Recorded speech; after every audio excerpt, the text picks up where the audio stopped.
I'm Dr. Liz Stafford, and this is Primary Music in Conversation.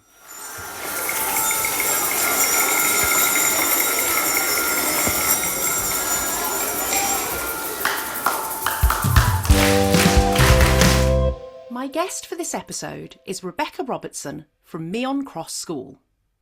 Rebecca is representing not only our first independent school, but also our first all-through school on the podcast. So I'm really excited to find out how things are going with music in her school. I hope you enjoy this episode. So Rebecca, welcome to Primary Music in Conversation. Could you just introduce yourself for our listeners, please?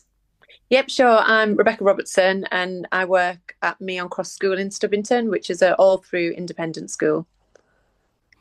Lovely. I've been dying to talk to you because I think this is going to be very different from a lot of the chats that I've had already, particularly with the whole kind of all through aspect. But we've also not spoken to an independent school either. So we're kind of getting two for the price of one today, which is good.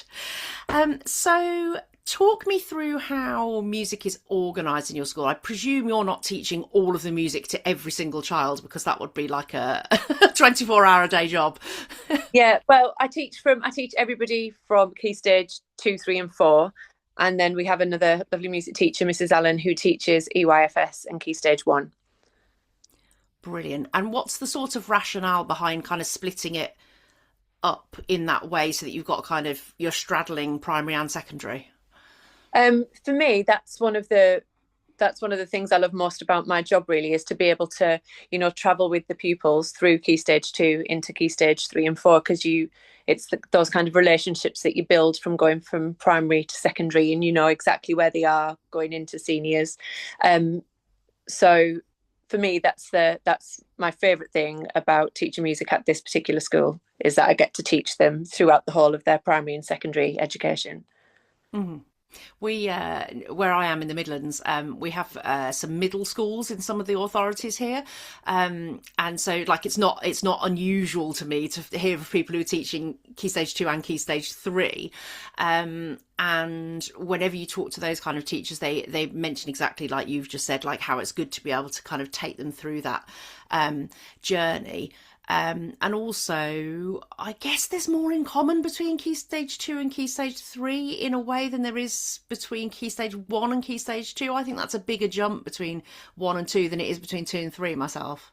Yeah, definitely. And I think particularly when the pupils go into year 7, there's not that much of a jump, is there, between year 6 music and year 7 music. I think it's when you're going into particularly, I always find there's quite a big jump between what you want to kind of get out of the students from between year 8 and 9, because then you're thinking about, who is wanting to opt it for GCSE and that aspect of it.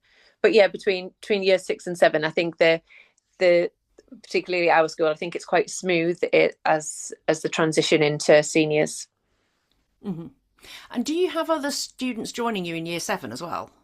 Yeah, we do, and that's always really interesting, actually, to see what they've been doing in primary, and and to be honest, 99% of the pupils who come in for year 7, where they are at isn't too dissimilar to where our students are at, really. Oh, that's really encouraging to hear, because often secondary teachers tell us that primary students have learnt nothing and done no music. So it's really nice to know that actually, you're experiencing that actually even the children who are transferring in at year 7 are still kind of at a similar level to the ones you've taught yourself. Yeah, I think Hampshire Music Hub do a really amazing job with the primary schools around the area as well. So I think they've got a really big impact on the primary education as well. So, gosh, where should we start with this interesting model? Let me ask you how if you've got somebody else teaching EYFS Key Stage 1 and then there's you doing the rest of it, how does the kind of responsibility devolve? Does the other person plan their own lessons and curriculum, or is that something you oversee, or do you work together? Yeah. No, we discuss it together at the start of the year. I also teach Key Stage 1 drama, so I've still got something to do with the Key Stage 1 pupils, which is really lovely going into Key Stage 2.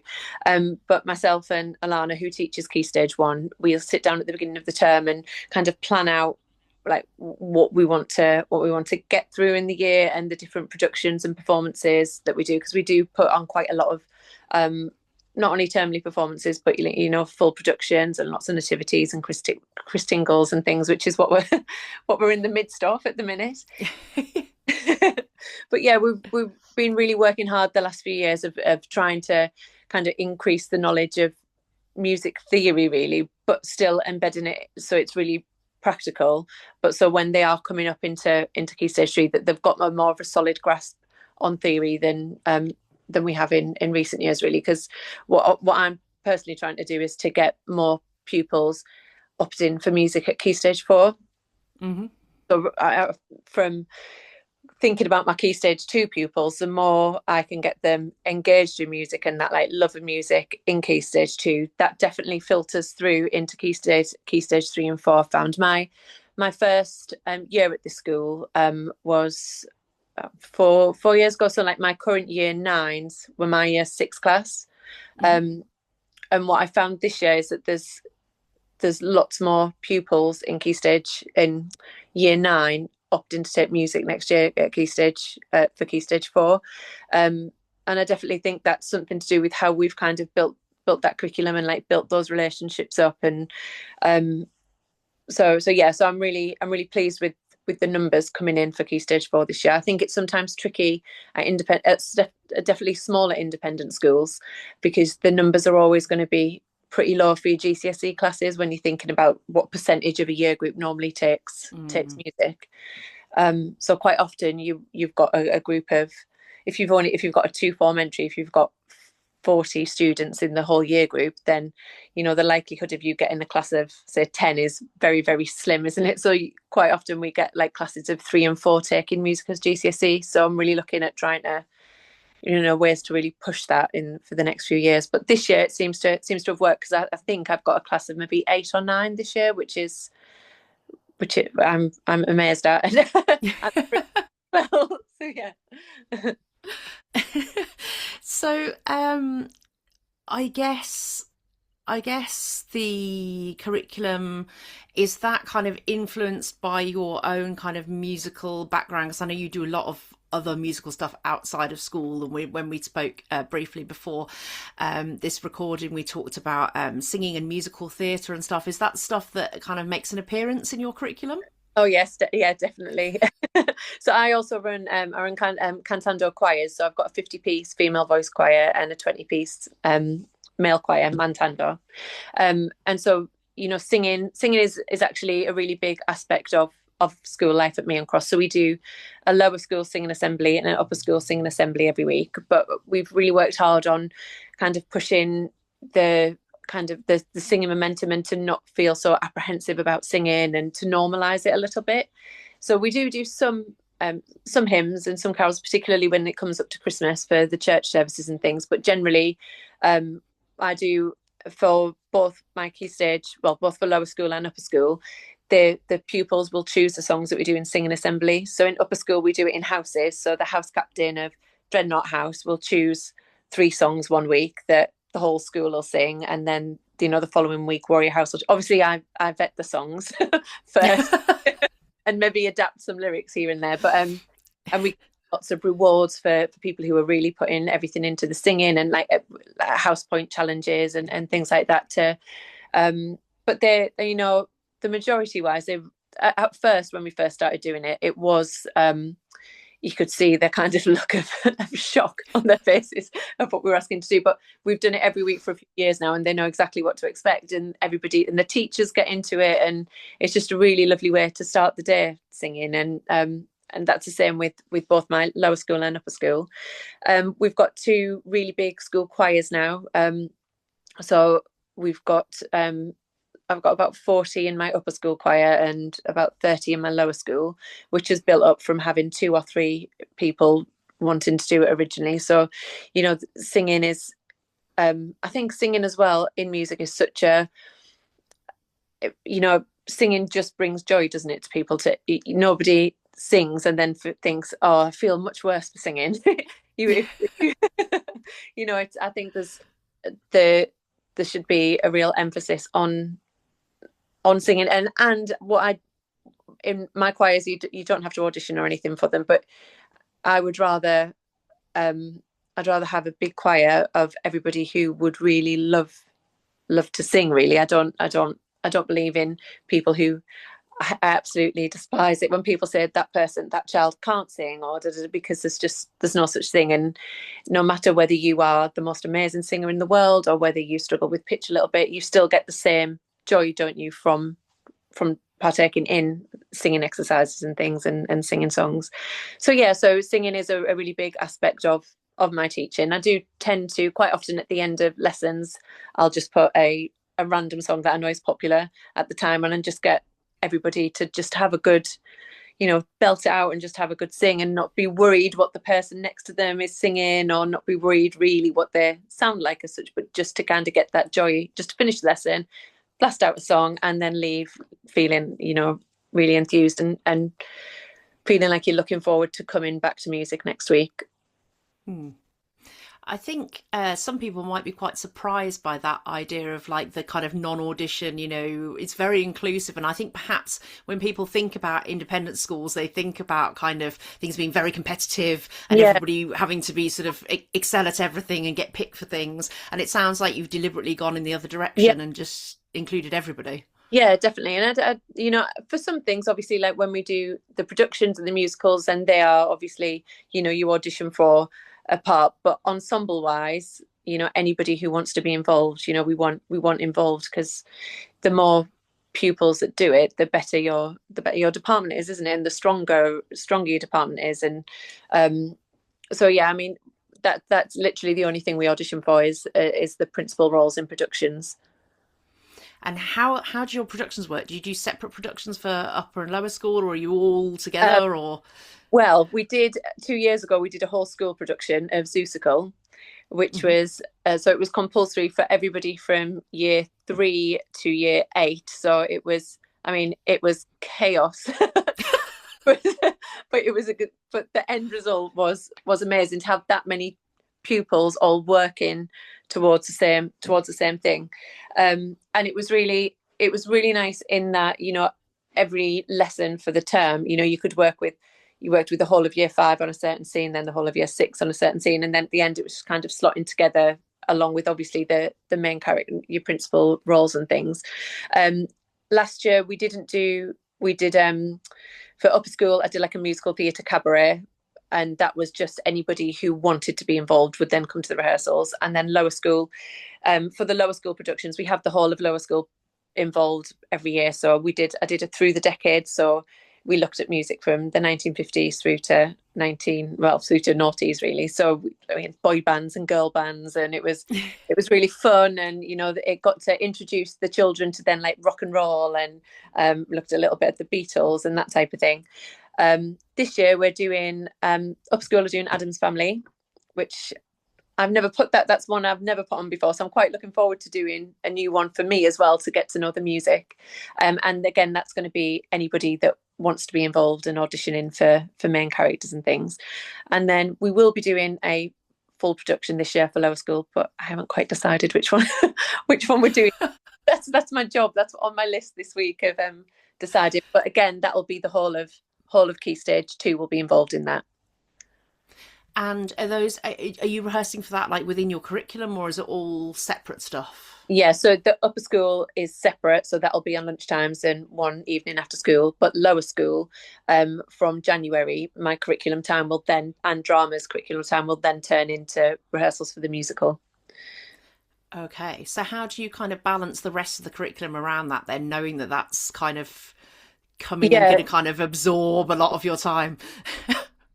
So that's something I think is what sometimes where I've taught at schools before, I think sometimes there's that kind of misconception that in music that your subject is there to support other subjects. Like if a class are doing about Egyptians, then you're asked to learn songs about Egyptians, and which is absolutely fine. But I think sometimes you get sucked up in just learning songs about other subjects, if that makes sense, as opposed to actually teaching your subject. Because especially if knowing where we want them to be for Key Stage 3. I think it's really important to not have that time to just focus on music and not necessarily songs about the Romans or songs about Egyptians and things like that. So I mean, I tend to teach particularly the Key Stage 2 really like topic based, so and put lots of different elements within the topic. So for instance, I've recently did a term with year 4, I think it was year 4, yeah, it was year 4, where we started doing some listening activities to the Planet Suite, and where the pupils were doing. I really love to do with the planets to get them to do different pictures initially. So what does this piece make you feel like? Just draw whatever you want to draw, but how this piece of music makes you feel.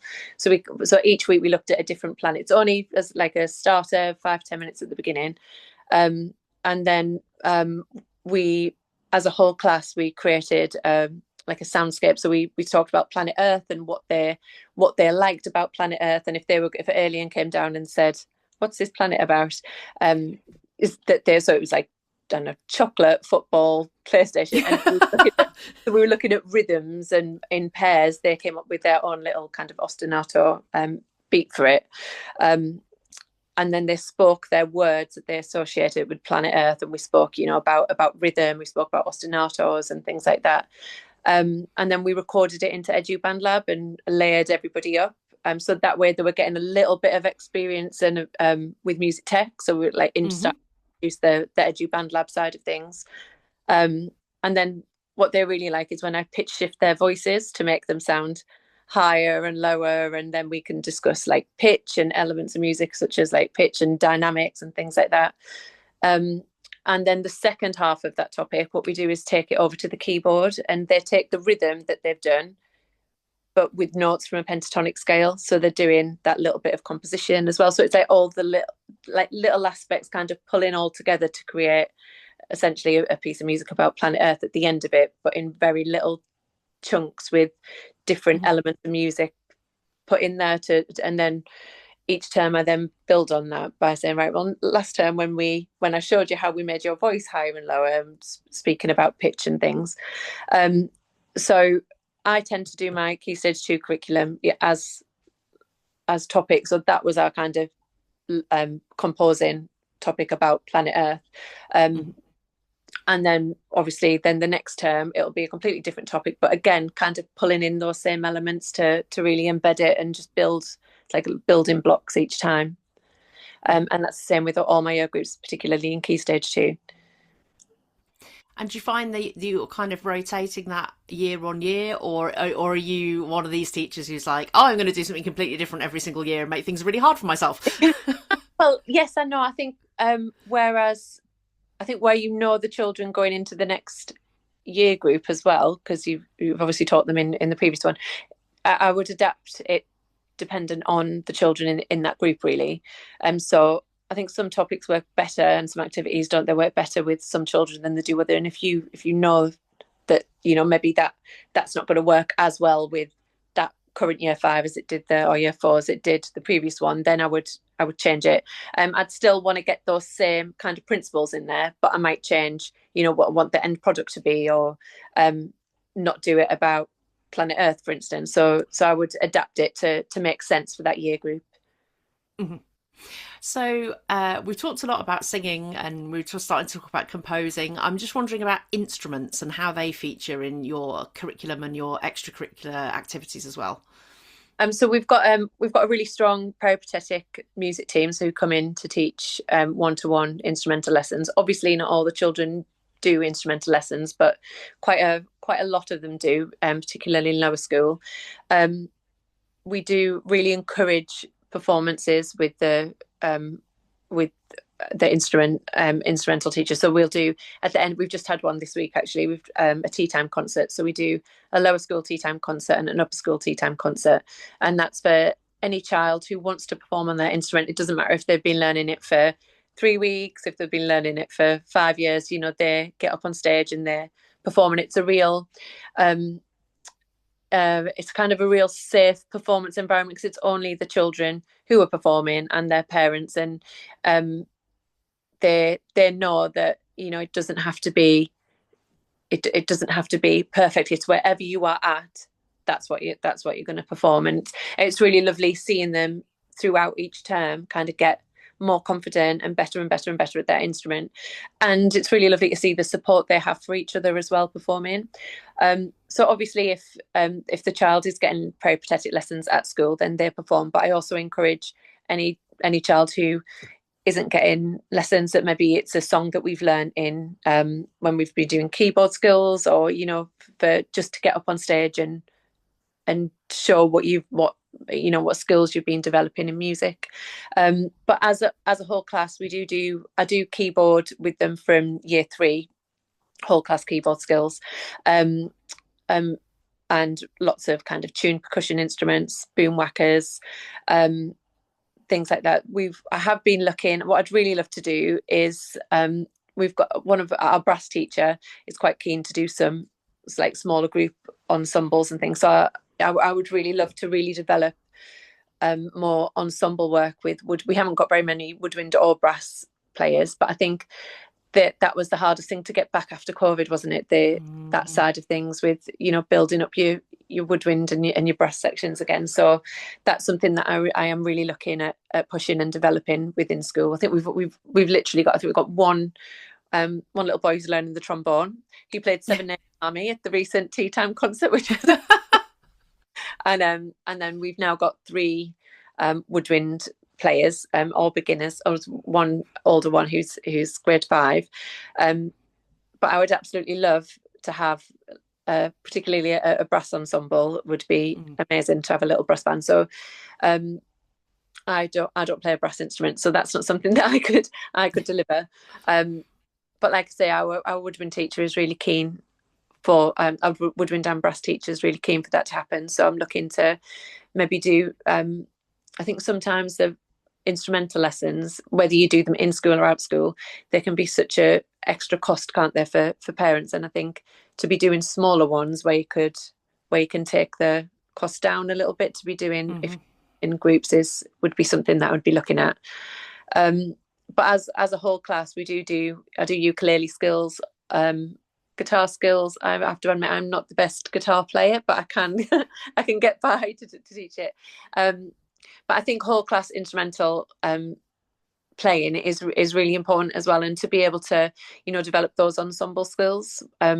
What I really love doing is to build the band skills as well. So to have half the class on keyboard and maybe a couple have learned a section on the bass and guitar as well. So that's something that I do.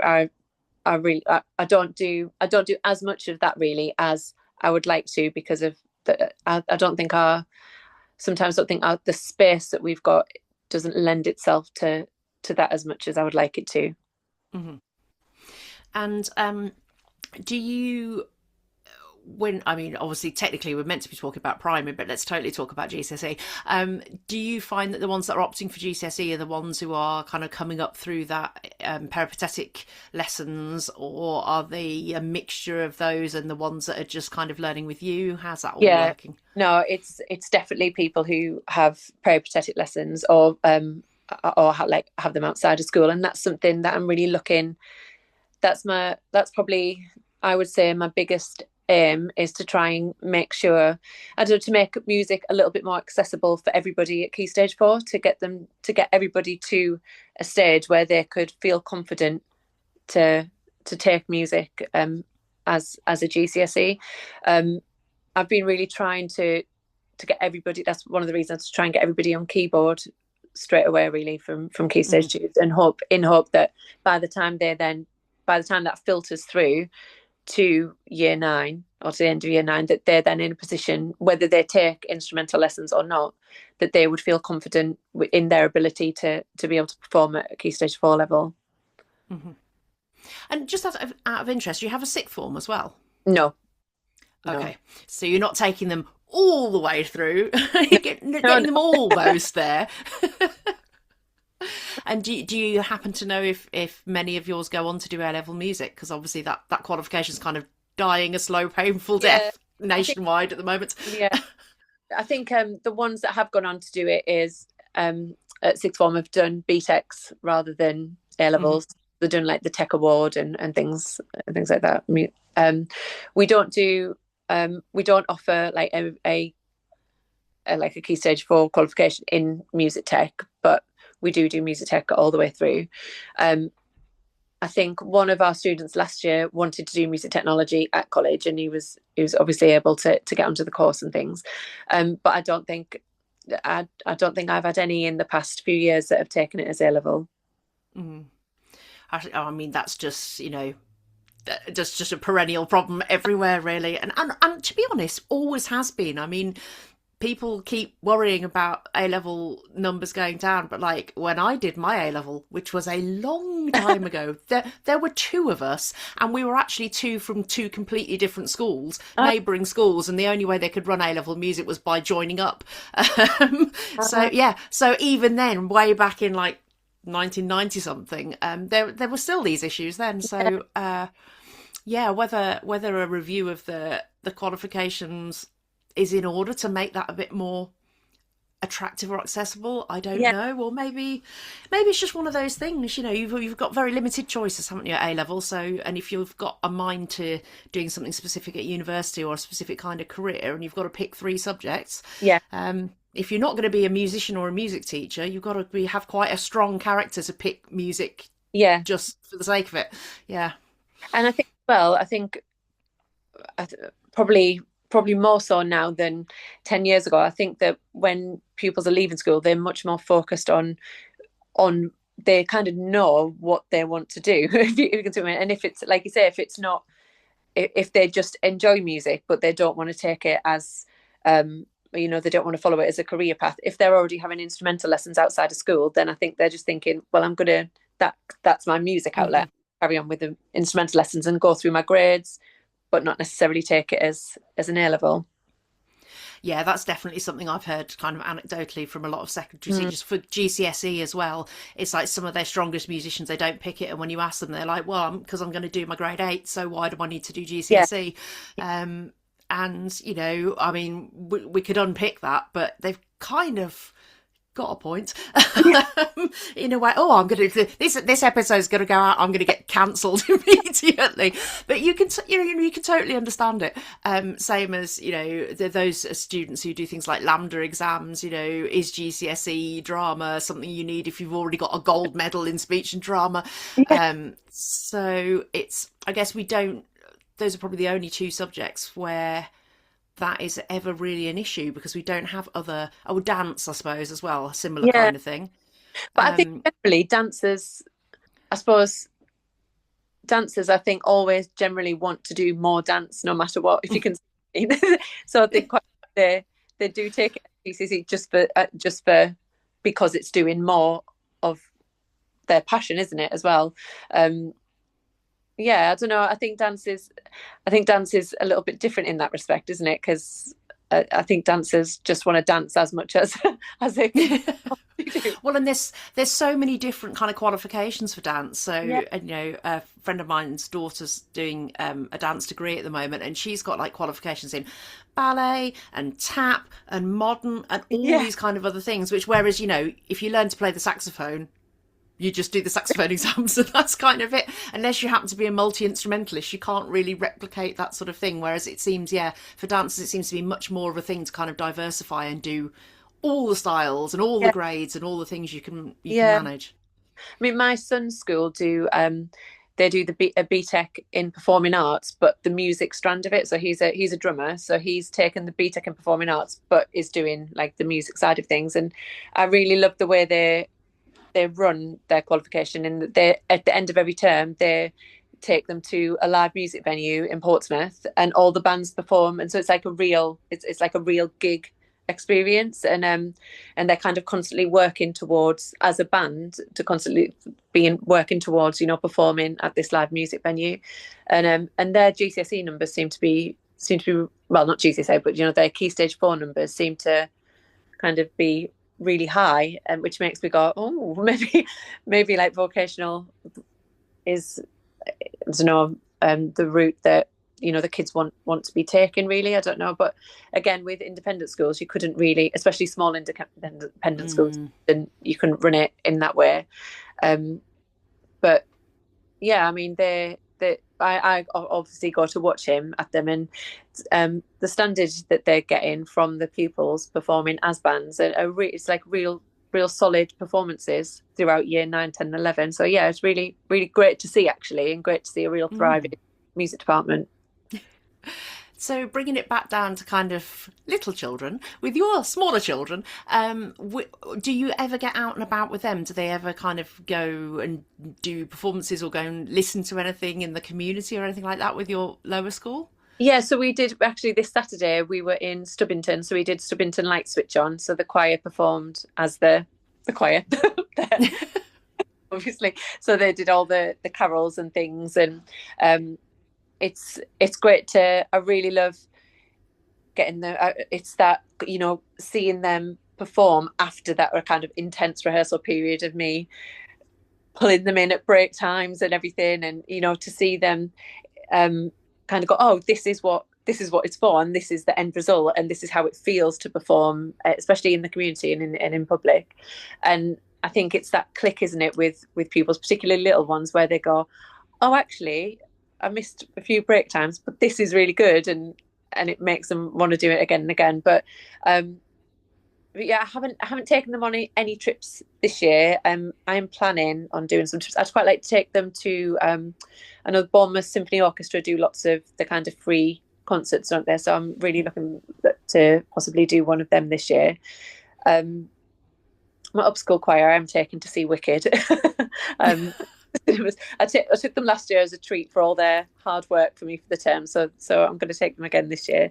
But yeah, I would like to do some more trips actually with lower school. I'd quite like to take them to see some more things like musical theatre and orchestras, that type of thing. So I am on the lookout at the minute. Um,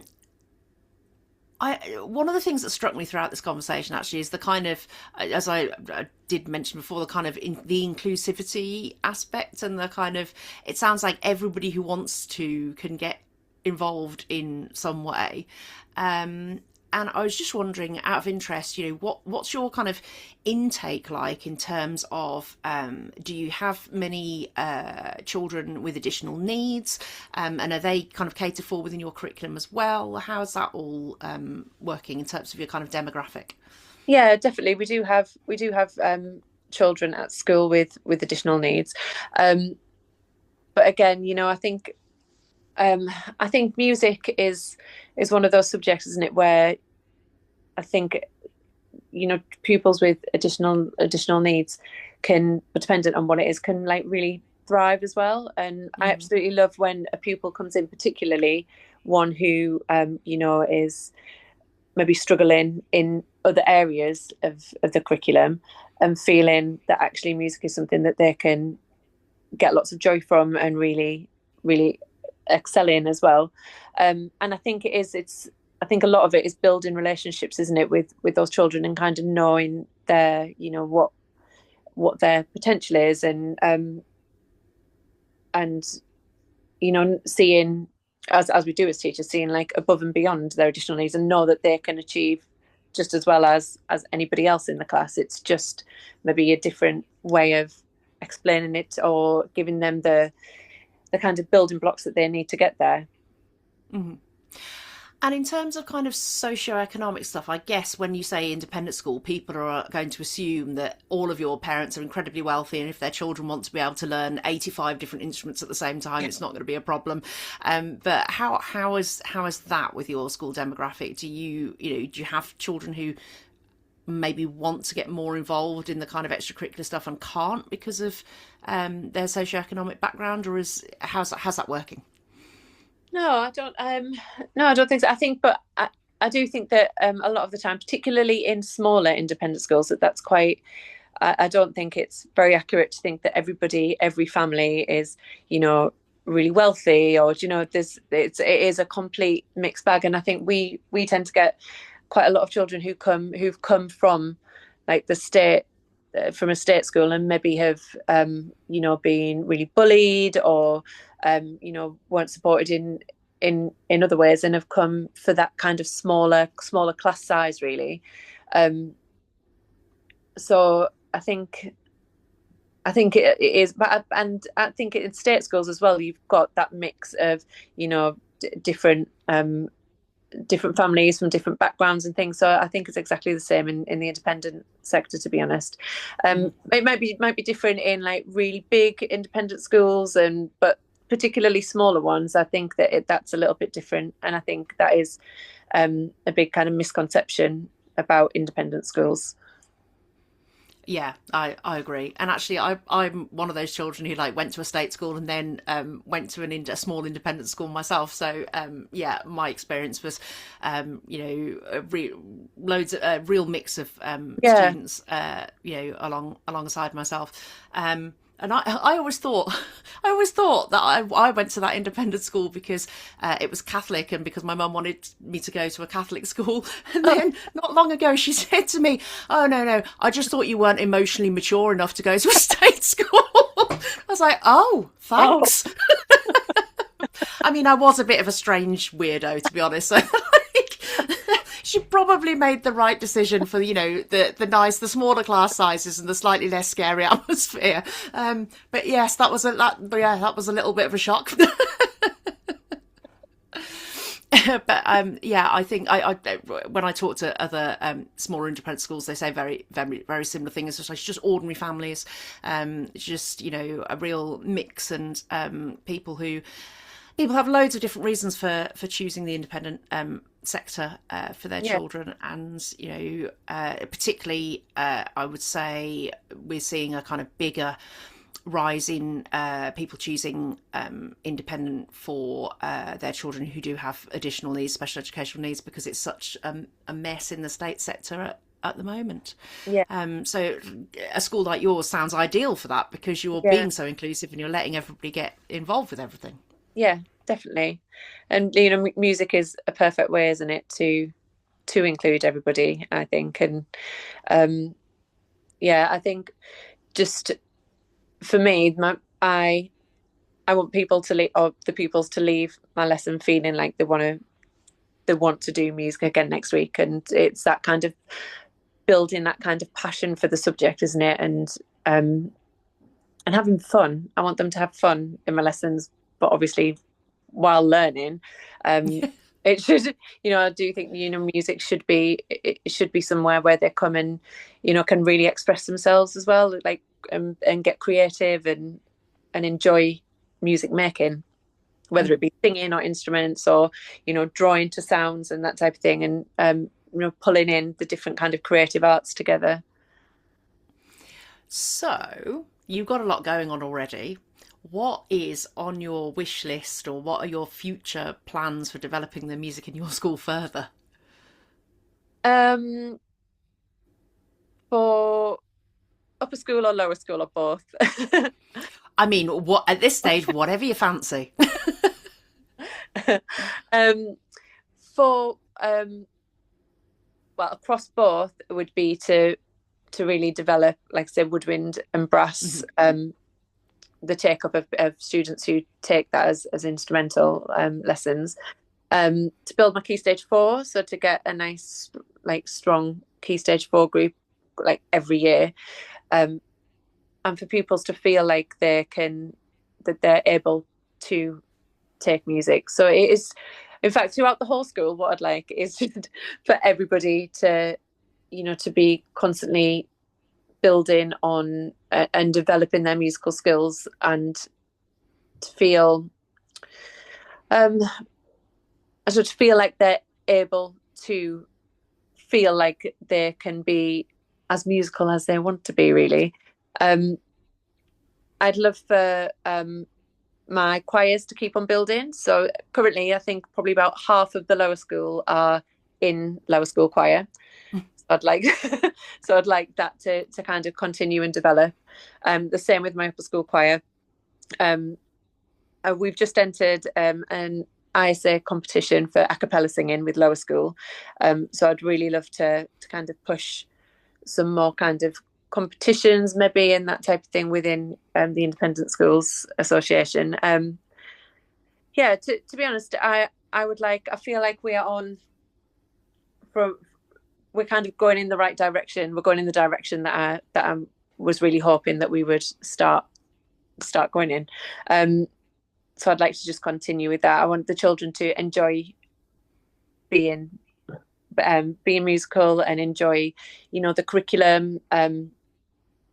Yeah, that's it really.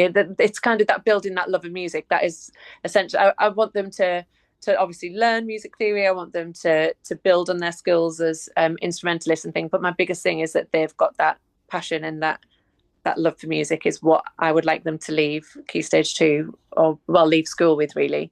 Whether they end up taking music as a A-level or whether they end up taking music as a GCSE, but for them to look back over their Key Stage 2 and Key Stage 3 musical journey to think that they enjoyed it as a subject. Fantastic. That is a very laudable aim, I think. Well, thank you so much for that chat, Rebecca. I really enjoyed that. It's fascinating to hear about all the stuff that's going on in your school. And good luck with getting that woodwind and that brass sorted out. And, what sounds like it's going to be your annual trip to Wicked every single year until you... So thank you very much for your time, Rebecca Robertson. Thank you. What an interesting chat with Rebecca. In some ways, she is really lucky that she's able to bridge that gap between Key Stage 2 and Key Stage 3. All the transition is like inbuilt there because they're all in the same school and they're just carrying on together. But interesting to hear actually that the additional children who are coming in for Year 7 intake are of a similar kind of musical standard of her own pupils as well. So that's really encouraging to hear that they're not kind of having transition issues from that angle. And just generally, I think interesting to chat about the independent sector, because as we mentioned several times in that chat, sometimes I think people hear independent school and they think like Eton, they think, incredibly expensive, super, super, super posh kind of aristocratic people, and the majority of independent schools, of course, are not like that at all, and they serve a very different kind of community and they function in a very different way from those kind of big brand name independent schools, but really nice to hear how at Rebecca School they haven't lent into the sort of excellence above all else kind of vibe. I'm sure obviously their music is excellent, but we're not kind of gatekeeping it. We're not auditioning for the choir. We're not telling children they can't do music if they are not, of a certain standard. And I think it's really encouraging and it's really nice to hear that there's that kind of level of inclusion in that sort of environment where there might be the pressure.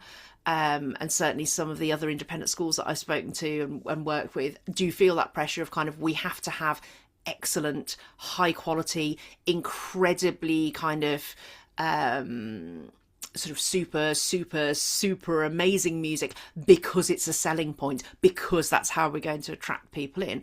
But actually the beauty of this model that Rebecca's got here is that everybody is included in the music. So actually that in itself is a strength. How many people will look at for example, state secondary school and feel that they can't get involved in the music there, or there isn't music for them to get involved with there. And in this example, I think it's really nice that it's a real feature of the school that everybody is included in that music. And I imagine that it's just going to go from strength to strength. You can hear that Rebecca's got some very interesting ideas for how to develop. And I have no doubt that that woodwind and that brass will be back up again. Interesting that we mentioned COVID again. I think we've mentioned COVID in every single episode of this season, which I believe we didn't reference at all, or certainly not very much in season 1. It's coming out as a really strong theme in this season, and I think maybe that is because of the stage we've got to now, where we're kind of able to sit back and take stock and kind of see really what the impact was on music, particularly on things like brass and woodwind and singing as well, although clearly not in Rebecca's school, possibly because she's a very talented and professional singer herself, so she's kind of driving that forward.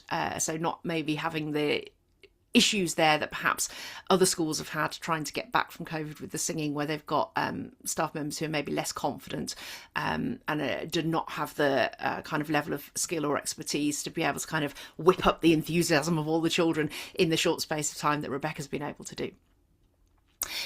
If you enjoyed that episode, we have one more episode left for you of season 2. There's also obviously all of the episodes that you can catch up with from both season 1 and 2. And as I keep saying at the end of every episode, we're also now planning for season 3. So do get in touch if you would like to talk to us as a guest on season 3 of Primary Music in Conversation. Primary Music in Conversation is presented by Dr. Liz Stafford, edited by Kay Charlton, and produced by Music Education Solutions.